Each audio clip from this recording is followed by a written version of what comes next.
Il y a bien longtemps et très loin d'ici, dans un monde enchanté, au-delà des mers, vivaient des rois et des reines, des princes et des princesses, de bonnes fées et de méchantes sorcières, de féroces géants et de gentils nains.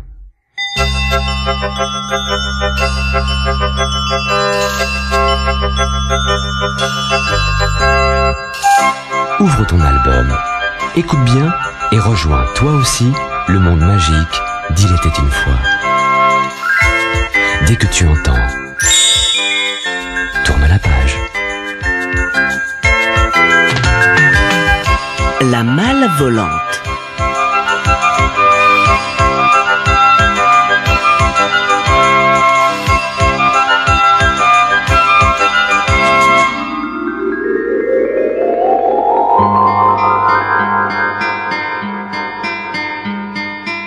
Il était une fois un marchand tellement riche que s'il avait voulu, il aurait pu paver toute une rue avec ses billets de banque.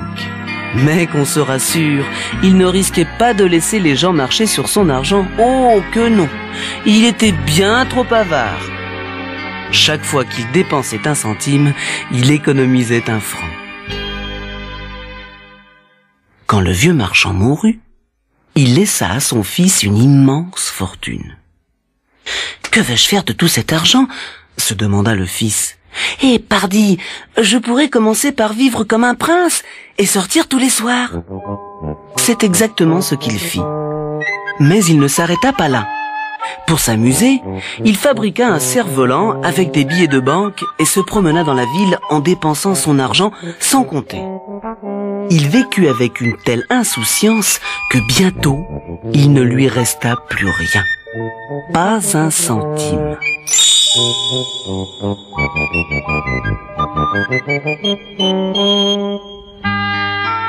Lorsqu'il fit l'inventaire de sa fortune, il constata qu'il possédait en tout et pour tout une paire de pantoufles et une vieille robe de chambre. Quand ses amis consternés se rendirent compte de la misère dans laquelle le fils du riche marchand était tombé, ils se détournèrent de lui. Tous, excepté un qui lui envoya une vieille malle avec un petit mot. « Fais tes valises ». C'est bien gentil de sa part, pensa le fils du marchand, mais je n'ai strictement rien à mettre dans cette malle. Perplexe, il s'assit dedans. Aussitôt, la malle se mit à bouger et zoom, elle décolla et s'envola dans les nuages. Après un long voyage, elle se posa dans une forêt en Turquie. Le fils du marchand, émerveillé, cacha sa précieuse malle sous un tas de feuilles mortes et prit le chemin de la ville. En cours de route, il rencontra une nourrice avec un bébé et demanda: « À qui appartient ce château dont toutes les fenêtres sont fermées ?»« C'est le château de la fille du roi, » répondit-elle. Un diseur de bonne aventure lui a prédit un amour malheureux. Depuis lors, personne n'a le droit d'entrer sans être accompagné du roi et de la reine. Intrigué, le fils du marchand retourna dans la forêt, s'assit dans sa malle et s'envola vers le château. Il atterrit sur une terrasse. Tout était étonnamment calme. Il régnait un tel silence qu'on aurait pu entendre le ronronnement d'un chat. De plus en plus étonné, le fils du marchand décida de fouiller cet étrange château de fond en comble pour trouver la princesse. Il la trouva en effet étendue sur un divan, dormant paisiblement. « Comme elle est belle !» s'exclama le fils du marchand, et il l'embrassa. Ce baiser réveilla la princesse. « Qui êtes-vous » demanda-t-elle. « Je n'ai pas le droit de recevoir de visiteurs. Partez vite !»« Ne vous inquiétez pas, » répondit le fils du marchand. « Je ne suis pas un visiteur ordinaire. Je suis le dieu des Turcs. Je viens du ciel. » La princesse le crut et se sentit rassurée. Le fils du marchand lui raconta des histoires merveilleuses, puis lui demanda de l'épouser. La princesse était sous le charme et répondit oui sans hésiter. À la tombée de la nuit, elle prit congé de lui en disant « Il faut absolument que vous reveniez samedi prochain. Le roi et la reine viendront prendre le thé au château. Ils seront très fiers d'apprendre que je vais épouser le dieu des Turcs. Vous les séduirez avec vos histoires, mais attention, ma mère n'aime que les histoires très romantiques, mais mon père préfère les histoires drôles. Il faudra donc à la fois les charmer et les faire rire. » « D'accord, » répondit le fils du marchand. « Je leur conterai ma plus belle histoire. » La princesse lui donna alors une poignée de pièces d'or pour qu'il aille s'acheter des vêtements à la mode turque.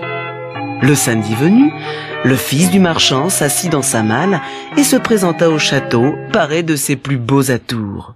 Le roi, la reine et leurs invités l'accueillirent très chaleureusement. Personne ne doutait de son origine divine, puisqu'il volait. « Soyez le bienvenu, ô dieu des Turcs.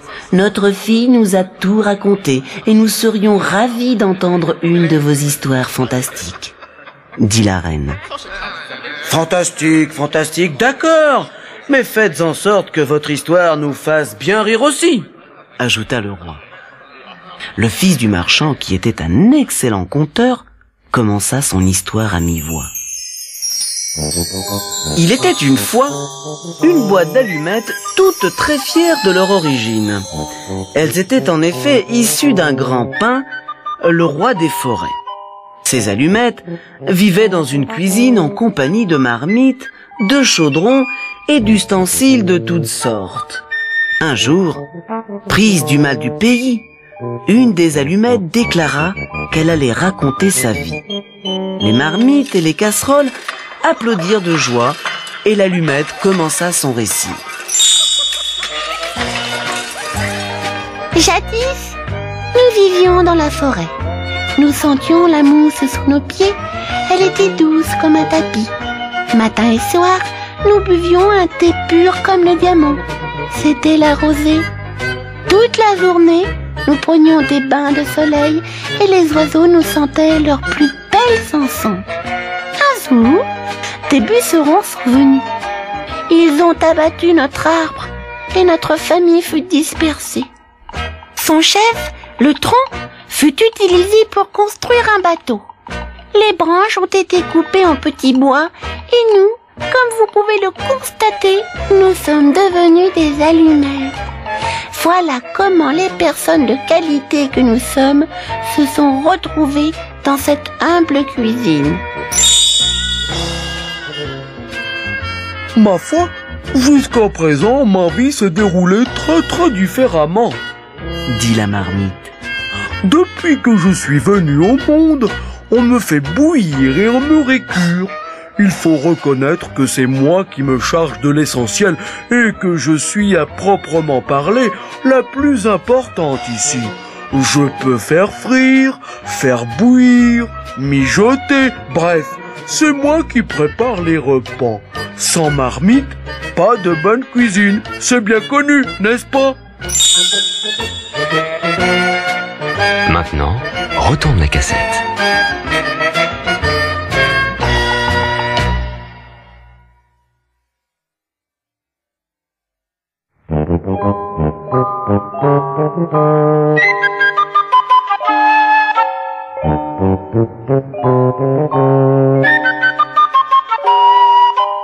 La pince à feu s'avança alors en se dandinant comme un pingouin.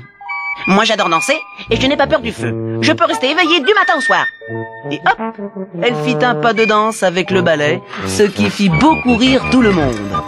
Le panier à pain et le chaudron furent pris d'un fou rire et le panier à légumes éternua si fort que patatras, tous les légumes tombèrent par terre. Ce qui est important, c'est de savoir qui vient de la meilleure famille, firent les allumettes en chœur. Cela n'a aucune importance, rétorqua la théière Dodu.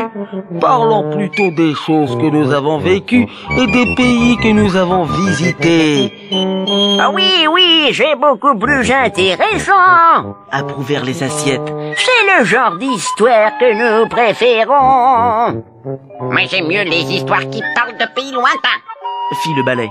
Moi aussi, Cria le seau en s'agitant tellement que, plouf, il renversa toute l'eau qu'il contenait. Au même moment, la bonne entra dans la cuisine. Marmite, casserole, seau et allumettes s'immobilisèrent. Plus personne ne soufflait mot. La bonne plissa le front, épongea l'eau, ramassa les légumes, puis prit les allumettes pour faire du feu. Maintenant, Chuchota l'une des allumettes.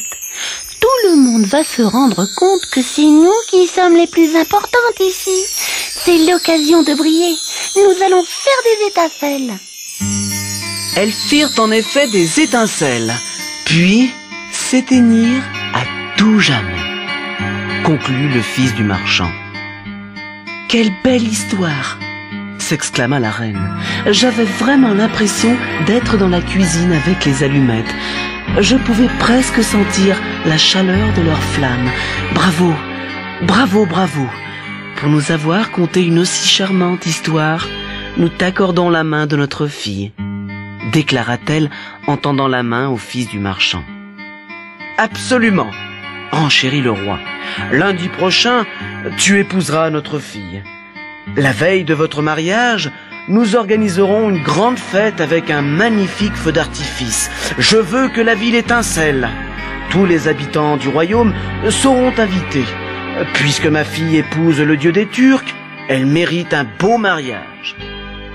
Le fils du marchand s'inclina devant la reine et le roi en disant « Je vous remercie et vous promets que je ferai de mon mieux pour rendre votre fille heureuse. »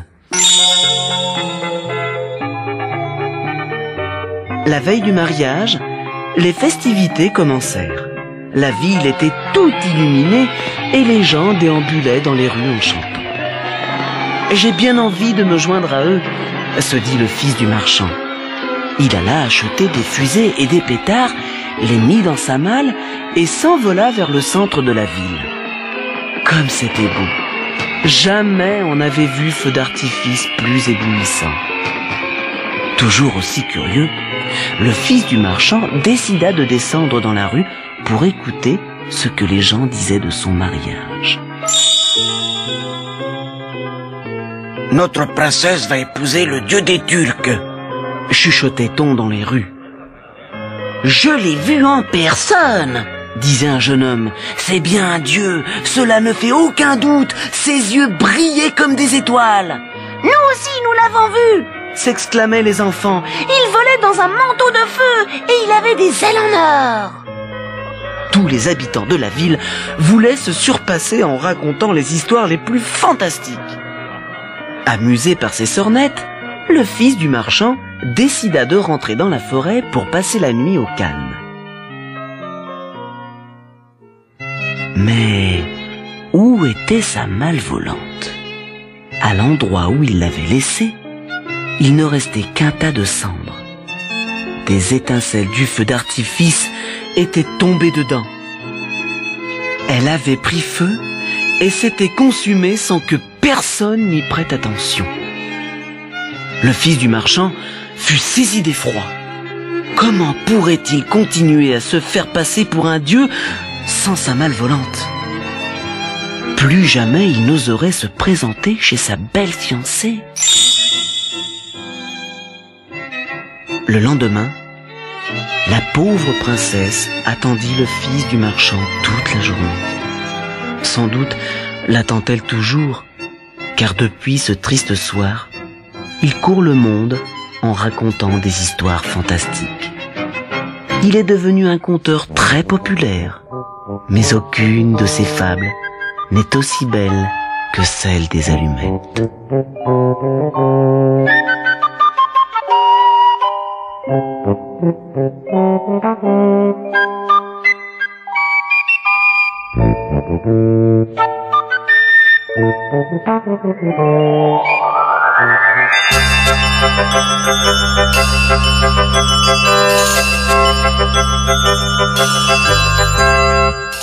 N'oublie pas ton prochain rendez-vous avec Il était une fois.